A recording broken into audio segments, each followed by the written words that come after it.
My dear students, कैसे हैं आप सब लोग। Hope that you all are fit and fine at your home. आशा करता हूँ आप सभी घर पे होंगे, सुरक्षित होंगे, अच्छे होंगे। Myself Vashishtha Nirwal from scholars pride welcomes you in today's class 8th। Today we will start explanation of our political science book, और आपकी पॉलिटिकल साइंस का नाम है social and political life third text book for class 8th। अब हम देखिए, आज video के फर्स्ट पार्ट में हम आपको आज चैप्टर के बारे में बताएंगे। ठीक है, आपको पता होना चाहिए कि जो चैप्टर है वो चैप्टर क्या कहता है और हम चैप्टर में क्या पढ़ने वाले हैं। And the name of the chapter is the Indian constitution. Chapter का नाम है भारतीय संविधान। देखिए, भारतीय संविधान। आज हम इतनी आज़ादी से जी रहे हैं, हमें हमारे अधिकारों का पता है, हमें हमारे कर्तव्यों का पता है, हमें ये भी पता है अगर कोई व्यक्ति खून कर देता है तो उस पर धारा 302 लग जाती है, या कोई फ्रॉड करता है तो 420 का केस लग जाता है। हर एक बच्चे को पता है कानून के बारे में, हर एक बच्चे को पता है कि शिक्षा सभी का अधिकार है, हर एक बच्चे को सब चीज़ पता है। तो आज हम अब देखिए होता क्या है, इस चैप्टर में हम पढ़ते हैं संविधान के बारे में। तो पहले अगर मैं बात करूं कि संविधान बना कैसे, कितने लोगों ने संविधान को बनाया, किस तरीके से हमारा संविधान बना, ये बात है सन 1934 की, 1934। देखिए, मैं आपको एक एक चीज़ बिल्कुल कहानी की तरह सुनाऊंगा, तो बहुत ध्यान से चीज़ों को सुना।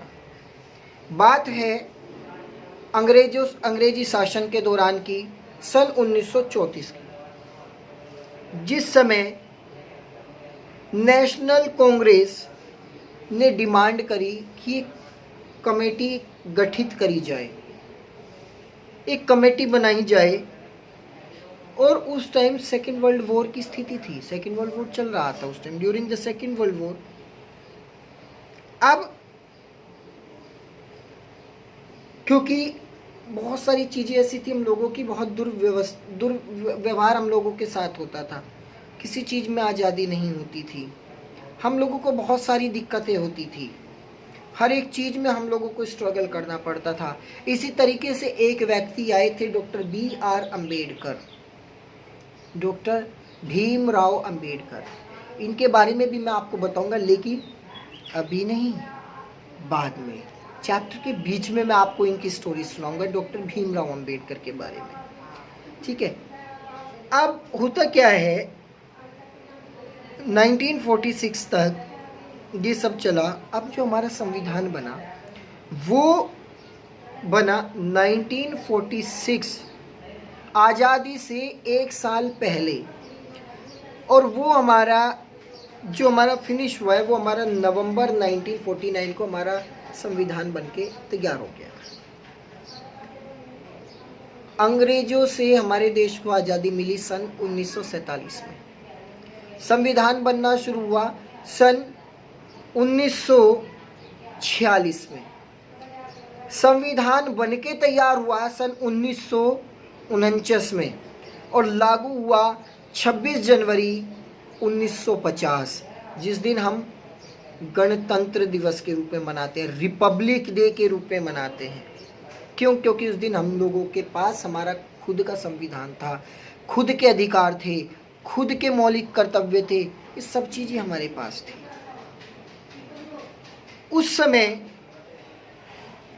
देखिए, अंग्रेजों ने हमारे देश में लगभग 150 साल, मिनिमम 150 ईयर्स तक रूल किया,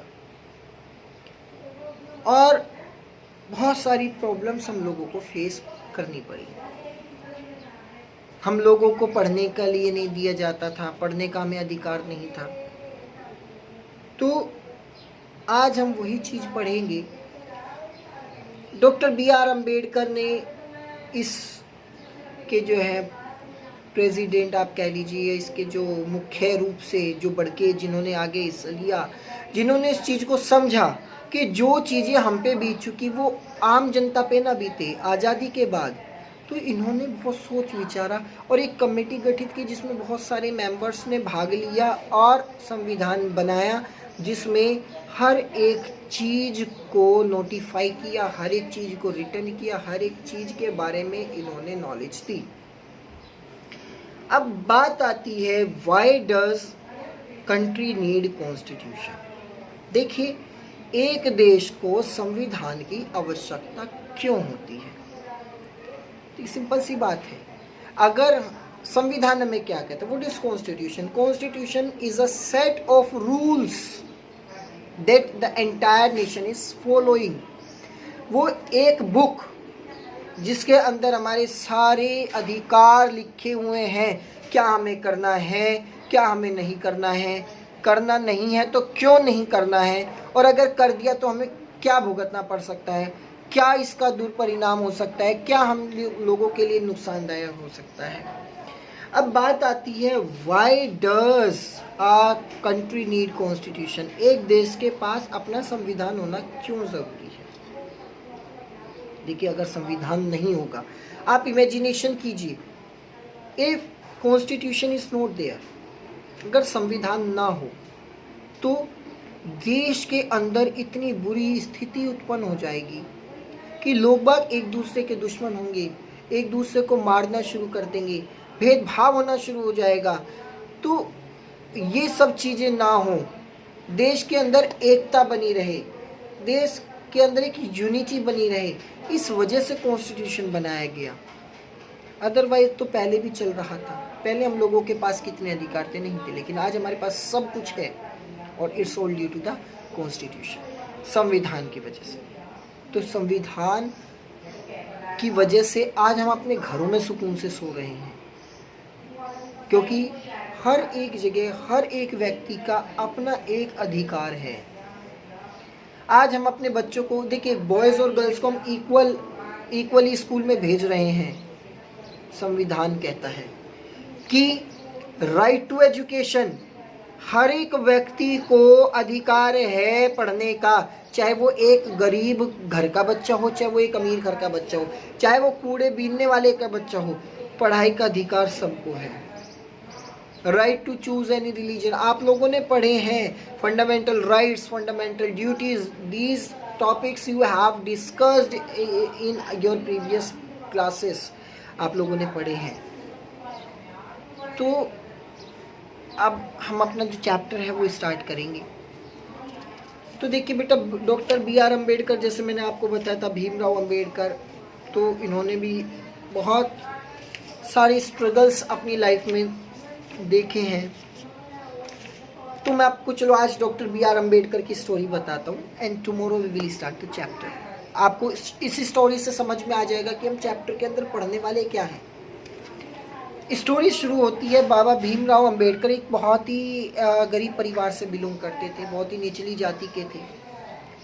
और होता क्या है, वो मन था उनका पढ़ने का, बहुत जिज्ञासु, आप ये कहते बहुत पढ़ने के धनी थे, मतलब उनको पढ़ने में बहुत रुचि थी।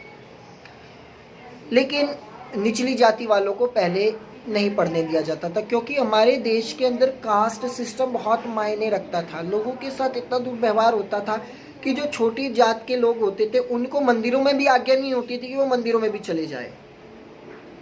और अगर गलती से कोई गरीब घर का बच्चा या कोई गरीब घर का लड़का किसी को हाथ भी लगा देता था या टच कर दिया किसी को, तो क्या होता था, उसके साथ प्रॉब्लम ये होती थी कि वो आदमी क्या करता था कि इसने मुझे छू दिया, मैं तो बिल्कुल वो हो गया हूँ, क्या कहते हैं उसको, बिल्कुल मैं तो अब गंदा हो गया हूँ, बिल्कुल अब मुझे नहाना पड़ेगा।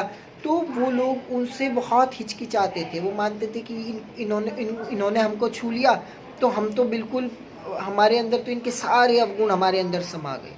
पंचामृत से नहाते थे, मंदिरों में एंट्री बंद कर दी, भेदभाव हो गया कि इन जो अमीरों के कुएं तो उनमें से ये लोग पानी भी नहीं ले सकते थे, स्कूल में जाने की तो बहुत दूर की बात है। ये सब चीज़ें देखी डॉक्टर B.R. अम्बेडकर ने अपने बचपन में, जब उन्हीं के साथ भेदभाव हुआ। डॉक्टर बी आर अम्बेडकर की रुचि थी कि मुझे स्कूल में जाना है, पढ़ना है। गए, कहीं एडमिशन नहीं मिला। क्यों? क्योंकि निचली जाति से बिलोंग करते थे। अब होता क्या है, निचली जाति से बिलोंग तो करते थे लेकिन पढ़ने की रुचि थी। हर चीज़ स्कूल के बाहर बैठ के सुनते थे, क्लास के बाहर बैठ के सुनते थे। अब एक दिन इनके सामने ये गए एक स्कूल में, उन्होंने कहा, प्रिंसिपल से पूछा कि ऐसा क्यों, हम क्यों नहीं पढ़ सकते? कहा आप निचली जाति, कह रहे उसमें आपको क्या लेना? देखो हम पढ़ने के लिए, शिक्षा पे सभी का अधिकार होना चाहिए। उन्होंने कहा ठीक है, हम आपसे जो सवाल करेंगे आप हमारे टेस्ट को क्वालिफाई कर दीजिए, हमारे टेस्ट दे दीजिए, हम आपको एडमिशन दे देंगे। उस बच्चे की लगन, उस भीमराव की लगन ने मजबूर कर दिया कि प्रिंसिपल को उसको एडमिशन देना पड़ा। अब कंडीशन और क्रिटिकल हो जाती है उनके सामने। और कंडीशन क्या हो जाती है, जब भीमराव अंबेडकर जाते हैं स्कूल में तो उनको सबसे पीछे बैठा दे रहे, आप वहाँ बैठो सबसे पीछे बैठा दिया। अब वो देख रहे यार मेरे को बैठाने में भी दिक्कत, इनके साथ क्यों नहीं बैठा रहे। मिड डे मील होता था, खाना परोसा जाता था और उन लोगों को क्या किया जाता था, जो अमीर घर के बच्चे होते थे वो आगे बैठते थे, वो पीछे बैठते थे। जब अमीर घर का लड़का बच्चा खाना खा लेता था और जो उसका खाना बचा होता था वो उन लोगों को दे दिया जाता था कि ये खा लो। उनको उनकी झूठन खिलाई जाती थी। तो डॉक्टर बी आर अम्बेडकर ने अपनी एक बुक भी लिखी थी जिसका नाम था झूठन, जिसके अंदर उन्होंने यही सब बातें लिखी थी। तो देखो उन्होंने अपनी लाइफ में कितना स्ट्रगल किया, वो सब भेदभाव उन्होंने देखे और इन सब को देखते हुए उन्होंने मन में ठान लिया था कि जो मेरे साथ हो रहा है भविष्य में मैं ये किसी के साथ नहीं होने दूंगा। जिन परिस्थितियों का सामना मुझे अब करना पड़ रहा है मैं किसी के साथ नहीं करने दूंगा। तब संविधान को लिखा गया, तब बड़े हुए, इन्होंने संविधान के बारे में सोचा, बातें रखी गई और लोगों से मिले, लोगों की धारणाओं को सुना, उनकी प्रॉब्लम्स को सुना और उसको इसमें लिखा। So my dear student, tomorrow we will start our chapter in the part 2। Part 2 में मैं आपको बताऊंगा कि why does a country need a constitution, एक देश को संविधान की आवश्यकता क्यों होती है। सो टुडे टिल हियर मैंने आपको बताया, डॉक्टर बी आर अम्बेडकर की स्टोरी बताई, थोड़ा सा संविधान के बारे में बताया, ये सब चीज़ें बताई क्योंकि जो हम चैप्टर में पढ़ने वाले हैं मेरा मानना है कि आपको पहले वो चीज़ें पता होनी चाहिए। So my dear student, that's all for today and have a nice day. And once again, अगर किसी भी बच्चे को कोई भी डाउट हो तो आप मुझे कॉल कर सकते हैं या मुझे व्हाट्सअप कर सकते हैं। और माई व्हाट्सएप नंबर इज़ 8279765371। और जिन्होंने अभी तक मेरे चैनल को लाइक नहीं किया, सब्सक्राइब नहीं किया, वो मेरे चैनल को लाइक करें और मेरे चैनल को सब्सक्राइब करें और बेल आइकन को ज़रूर प्रेस करें ताकि आगे की वीडियोज़ की अपडेट आपकी स्क्रीन पर आती रहे। Thank you and have a nice day.